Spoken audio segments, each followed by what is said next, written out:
अल्हम्दुलिल्लाहि हम्दन कसीरन कमा अमर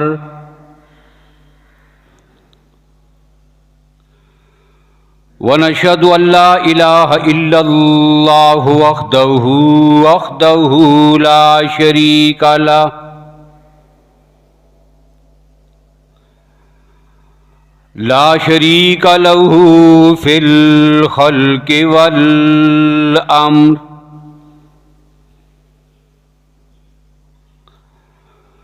इरगामन लिमन जहद बिही व कफर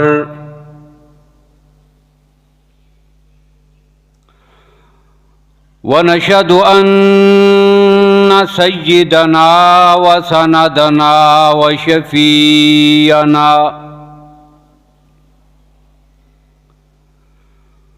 शफीअना मुहम्मदन अब्दुहु व रसूलुहु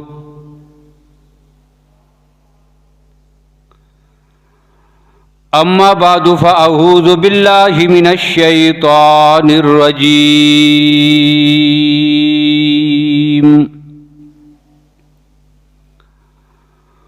बिस्मिल्लाहिर रहमानिर रहीम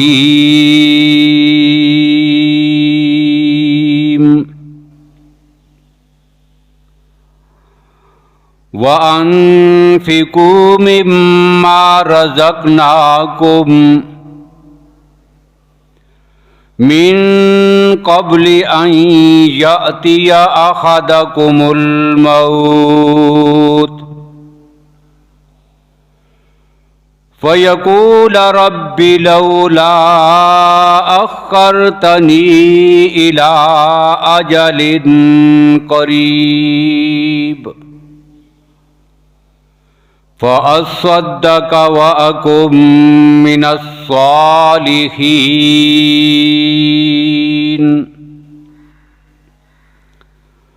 सदक़ल्लाहु मौलानल अज़ीम।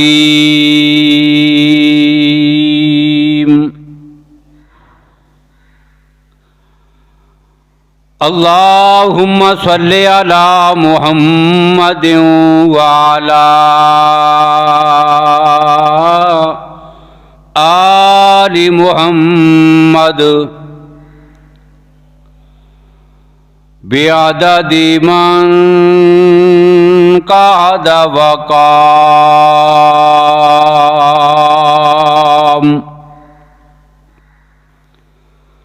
व सल्लि अला मुहम्मदिन व अला आलि मुहम्मद बिअददि मन सल्ला व साम।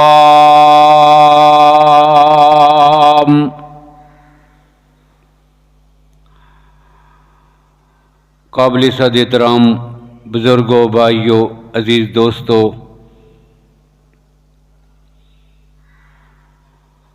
अखलाक़ नबवी सल्लल्लाहु अलैहि वसल्लम के सिलसिला में आज की गुफ्तगू में इन्फ़ाक़ फ़ी सबीलिल्लाह यानी अपने माल को अल्लाह की राह में खर्च करना, सखावत और कनाहत से मुतअल्लिक़ कुछ बातें आपके सामने ज़िक्र करनी हैं।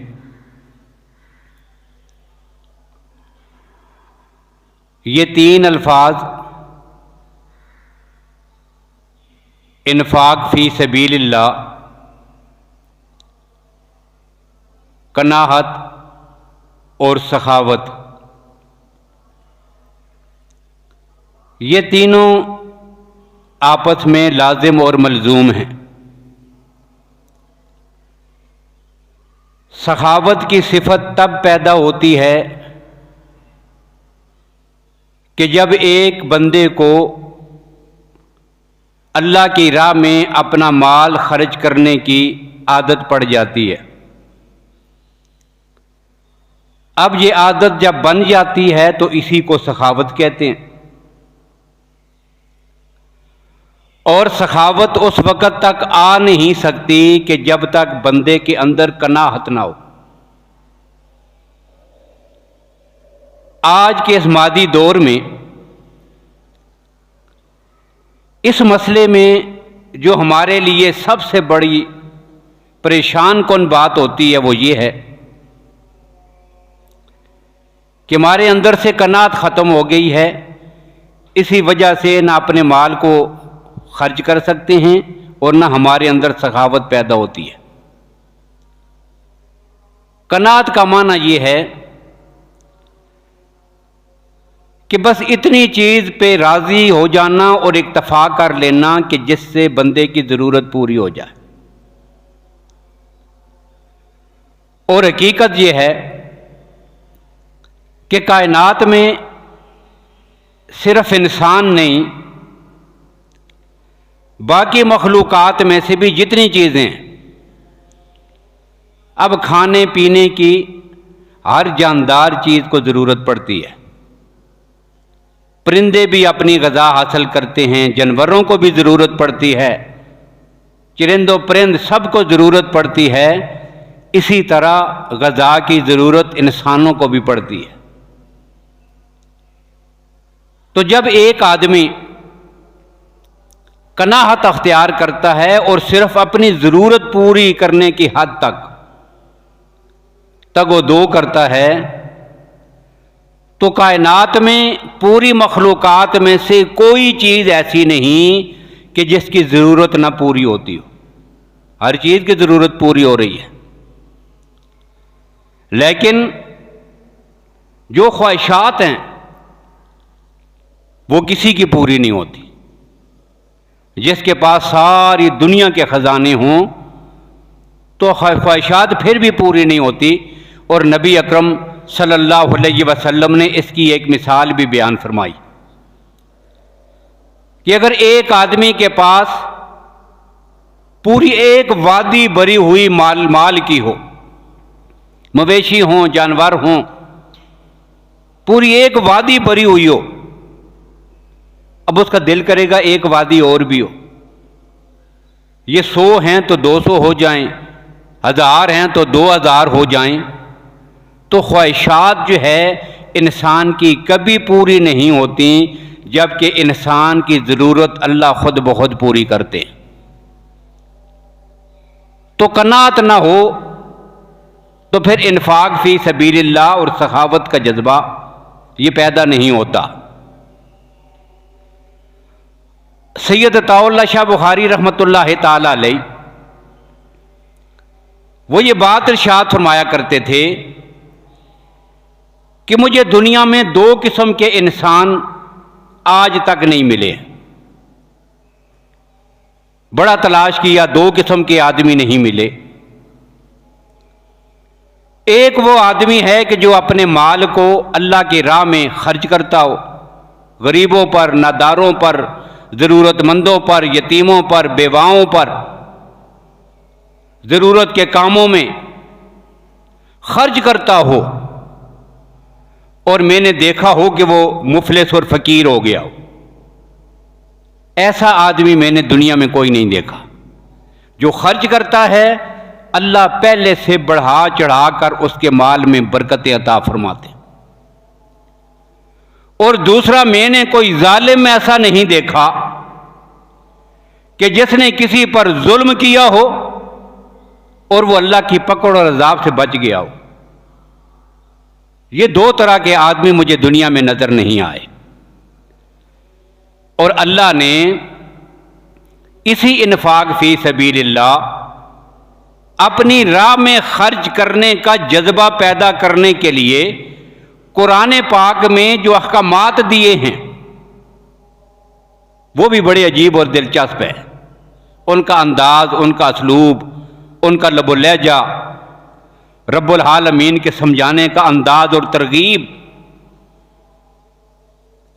कभी अल्लाह पर मिसालें दे के बयान फरमाते हैं, समझाने के लिए, शौक पैदा करने के लिए, तरगीब के लिए कभी अल्लाह मिसालें देते हैं, का मसल खब्बतिन अम्बतत सबहा सनाबिल फी कुल्ल सुम्बुलतिन मियतु खब्बा, कि जो तुम एक चीज़ अल्लाह की राह में खर्च करते हो, इसकी मिसाल एक दाने की तरह है।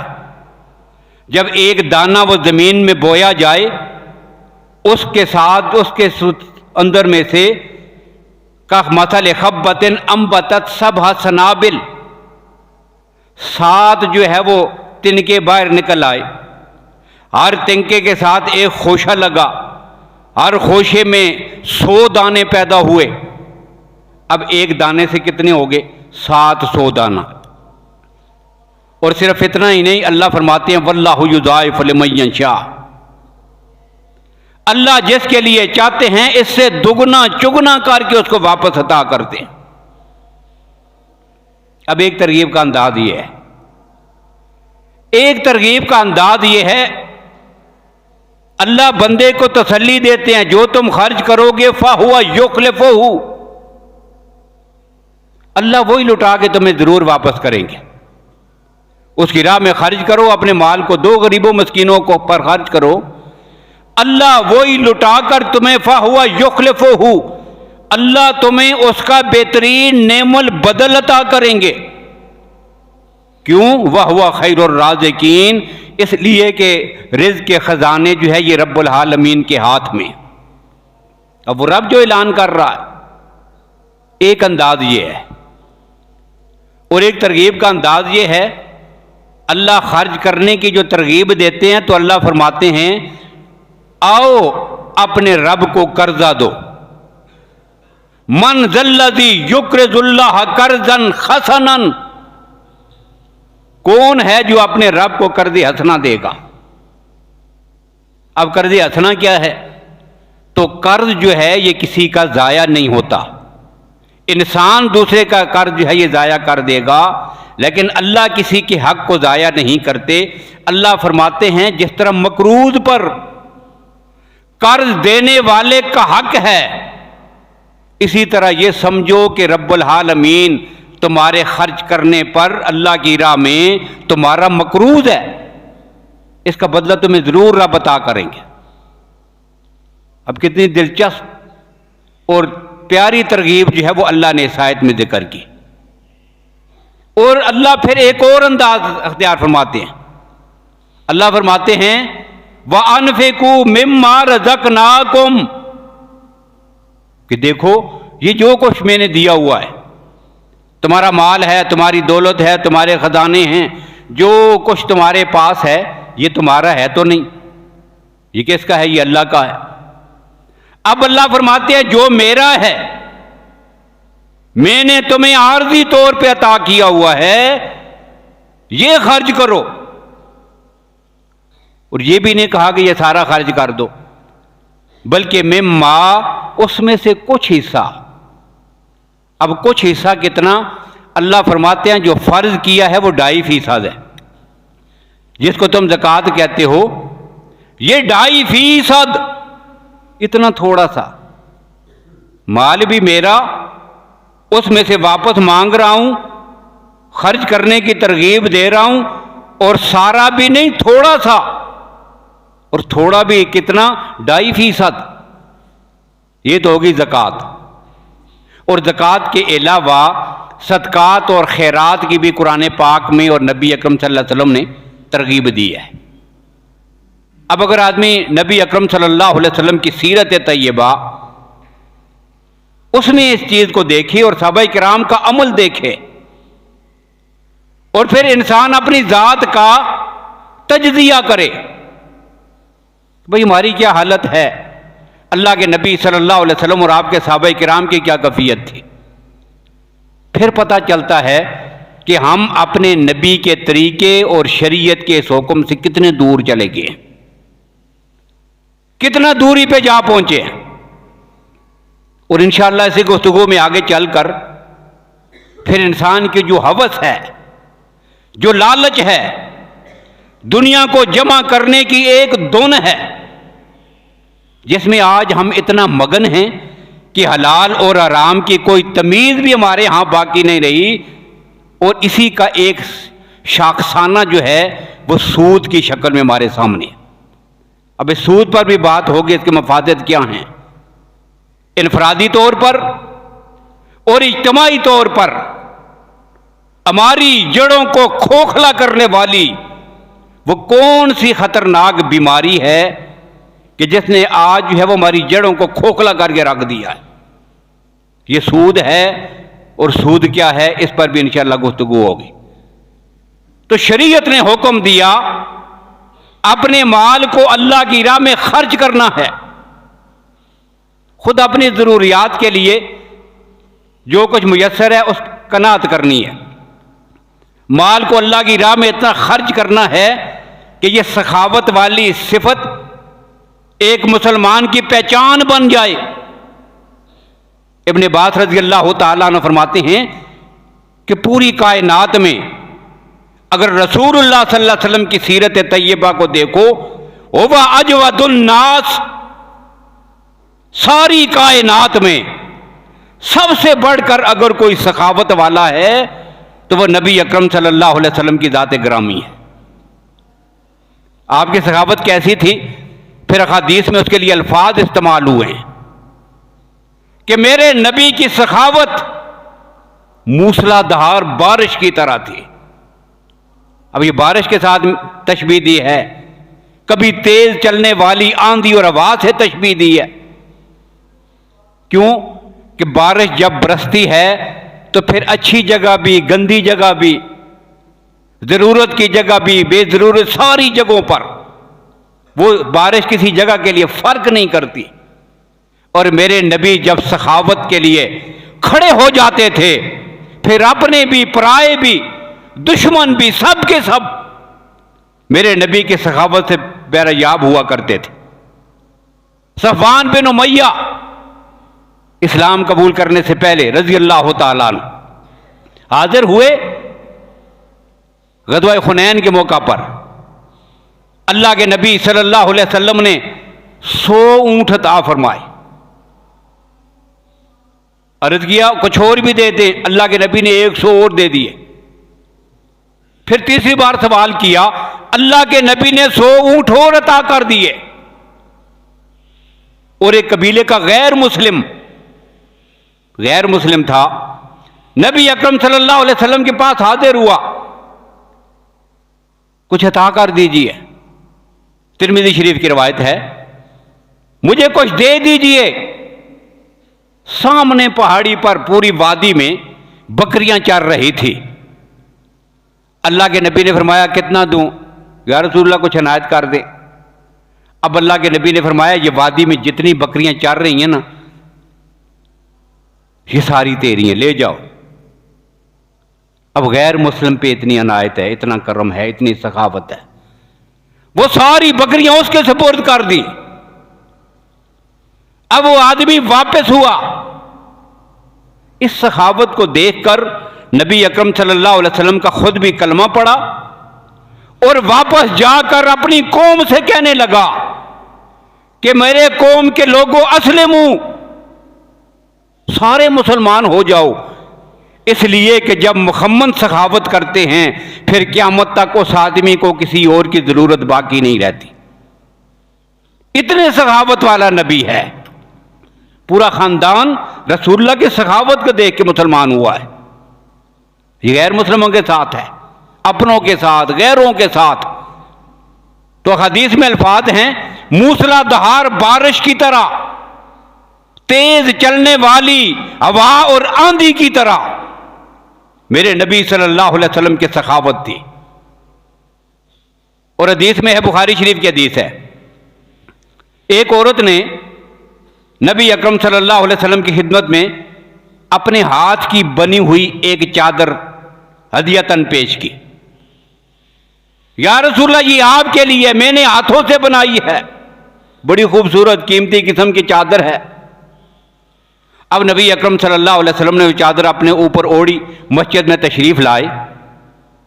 अब एक सहाबी ने देखी तो उसके या रसूलल्लाह जी मुझे अनायत फरमा दीजिए। अब नबी अकरम सल्लल्लाहु अलैहि वसल्लम ने बगैर कोई वक़्त लगाए वो चादर उतारी और सहाबी को दे दी, चल ये तेरी है। ये है सखावत, ये नबी अकरम सल्लल्लाहु अलैहि वसल्लम की सखावत है। चादर उतार कर उसके हवाले कर दी। अब कोई साहबा ने उससे कहा भी अल्लाह के बंदे, नहीं कहना चाहिए था, तुम्हें नबी अकरम सल्लल्लाहु अलैहि वसल्लम की आदात मुबारका का पता है कि जब भी कोई सवाल करे, आज तक मेरे नबी ने अपनी जुबान से उसको ना कभी नहीं कहा।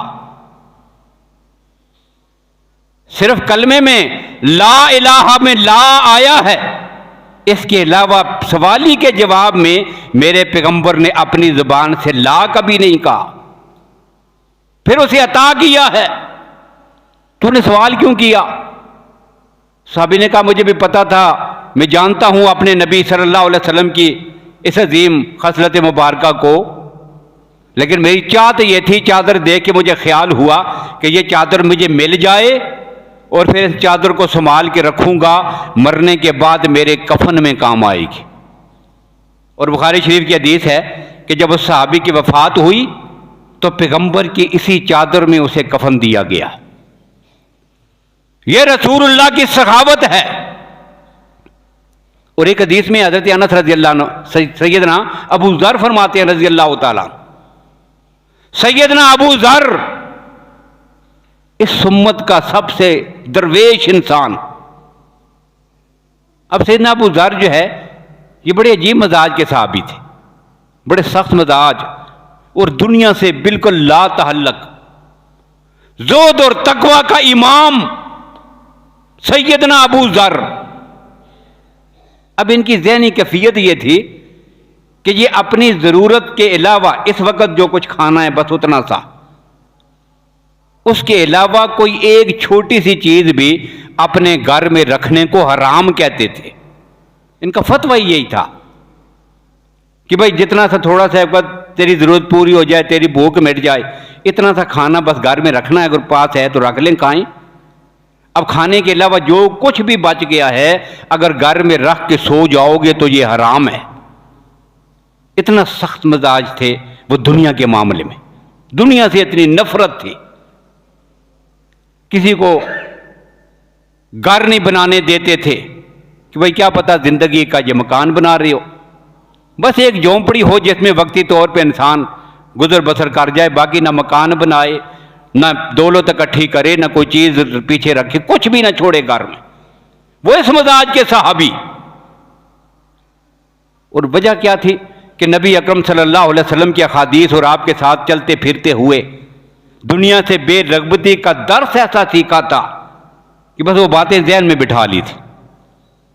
फरमाते हैं मैं अल्लाह के नबी के साथ चल रहा था, सामने ओद पहाड़ है और मेरे नबी ने यह बात इरशाद फरमाई थी, अबू ज़र अगर मैं अपने रब से दुआ करूं मेरा अल्लाह ये ओद का पहाड़ सोने का बना दे। और ये पहाड़ इतना बड़ा पहाड़ जब सोने का बन जाए तो मुझे इतनी बात भी गवारा नहीं कि 3 दिन गुजरे और इतने ज्यादा सोने में से कोई एक पाई भी मेरे पास घर में मौजूद हो, सब अल्लाह की राह में कुर्बान कर दूं। 3 दिन में पूरे पहाड़ को अल्लाह की राह में खर्च कर दूं। ये जज्बा था, ये तरीका था, अपने माल को खर्च करने की ये तरगीब थी। और एक हदीस में ये बात मौजूद है, जिब्रील अमीन अल्लाह के नबी सल्लल्लाहु अलैहि वसल्लम के पास मौजूद थे। जोर की आवाज आई, धमाके की तरह की आवाज। अब नबी अकरम सल्लल्लाहु अलैहि वसल्लम ने जिब्रील अमीन से पूछा ये क्या आवाज है?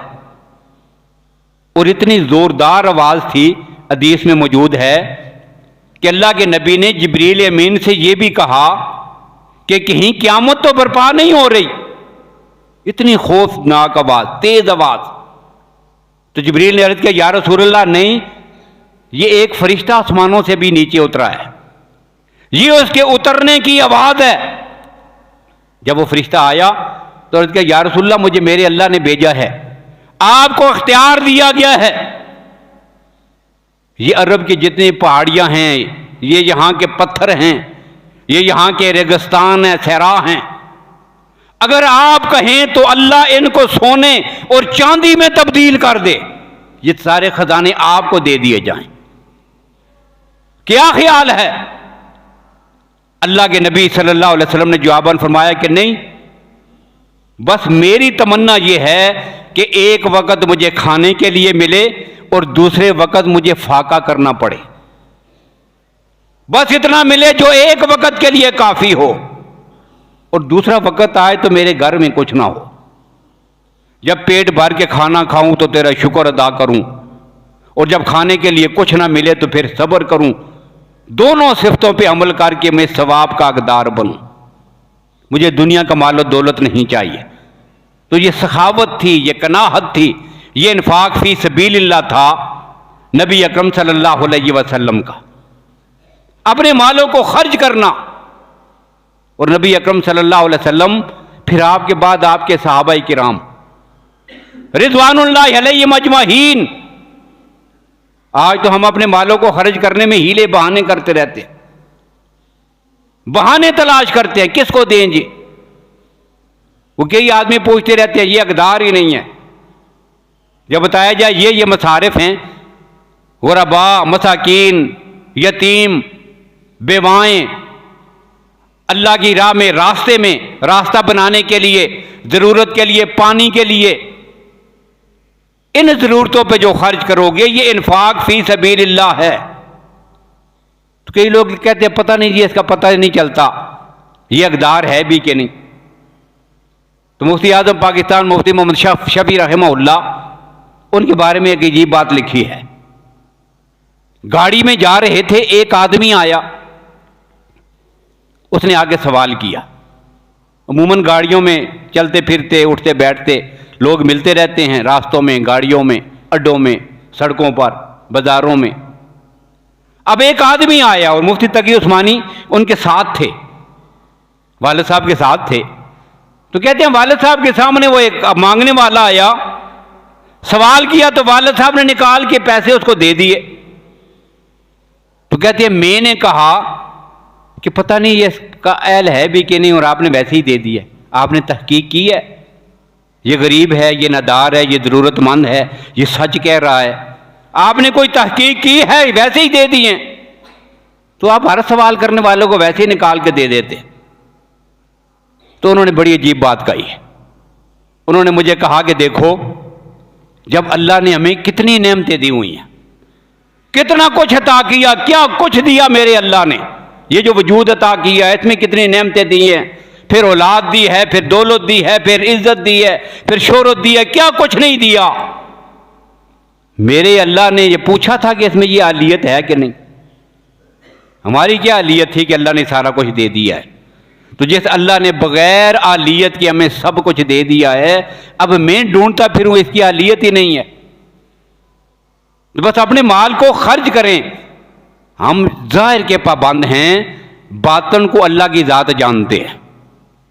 इब्ने उमर, अब्दुल्ला बिन उमर रज़ी अल्लाह तआला अन्हु कहते हैं, कुरान पाक की आयत में गौर किया, लन तनालुल बिर्रा हत्ता तुनफिकू मिम्मा तुहिब्बून।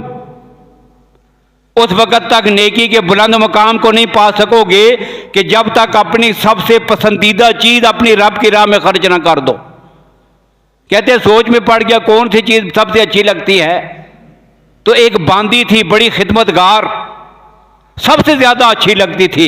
मैंने उसे बुला के अल्लाह की रज़ा के लिए आज़ाद कर दिया।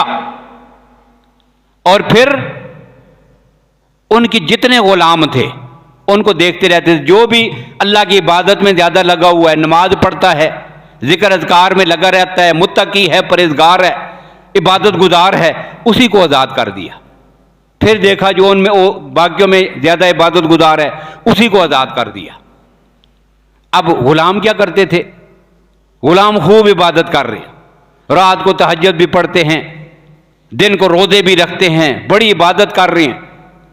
तो इब्ने उमर से एक आदमी ने कहा था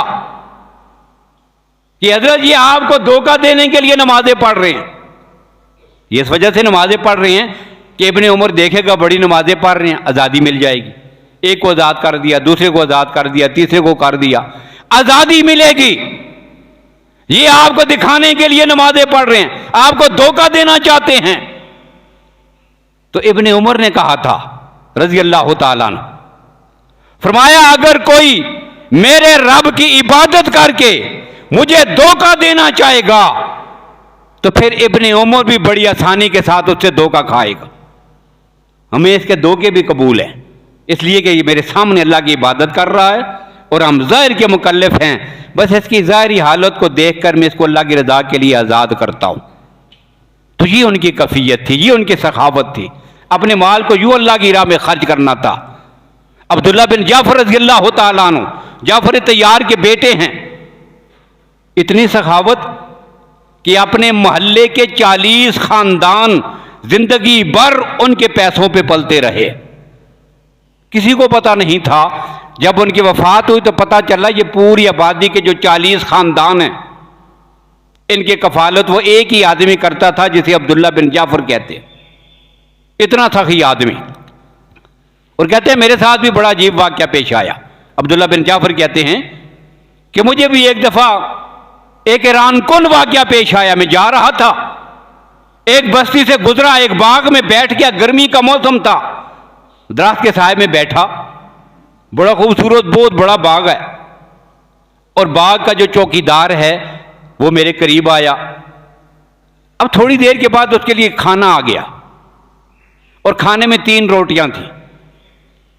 अब जैसे ही खाना आया तो मैंने देखा कि एक कुत्ता जो है वो बाग में दाखिल हुआ। अब जैसे ही वो कुत्ता बाग में दाखिल हुआ और करीब आया तो उस गुलाम ने, चौकीदार ने, एक रोटी निकाली, कुत्ते को खिला दी, फिर दूसरी निकाली, वो भी कुत्ते को खिला दी, और तीसरी भी निकाल कर कुत्ते को दे दी। मैंने फिर उससे पूछा कि तेरा खाना यहां पे कितना आता है? तो वो कहता है रोजाना 3 रोटियां आती हैं जो मैंने अभी कुत्ते को खिलाई हैं। अब कल ही रोटी आएगी, कल तक अब 24 घंटे जो है वो मेरा कोई खाना नहीं आएगा। अब मैंने कहा फिर सारी इसको खिला दी हैं। तो उसने कहा कि असल में ये जो कुत्ता है ये यहां का मकामी नहीं है कि रोज आ जाता हो, ये आज ही आया, लगता है कहीं दूर से आया है। और ये मुरव्वत के खिलाफ था कि कहीं दूर से एक कुत्ता भूखा आया है और मैं उसे पेट भर कर खाना खिलाए बगैर यहां से वापस करूं, इसलिए 3 रोटियां मैंने उसी को खिला दी हैं।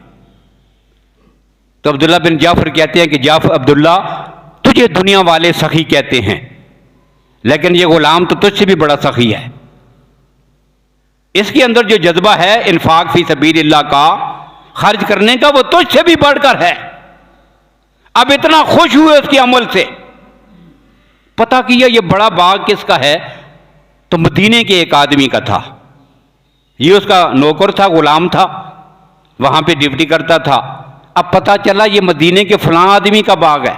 अब जाके उससे सौदा किया कि वो पूरा बाग मुझे दे दो। अब पैसे दिए, बाग खरीद लिया। अब बाग खरीदा तो गुलाम को भी साथ ही खरीद लिया। दोनों का सौदा किया, गुलाम का भी, बाग का भी।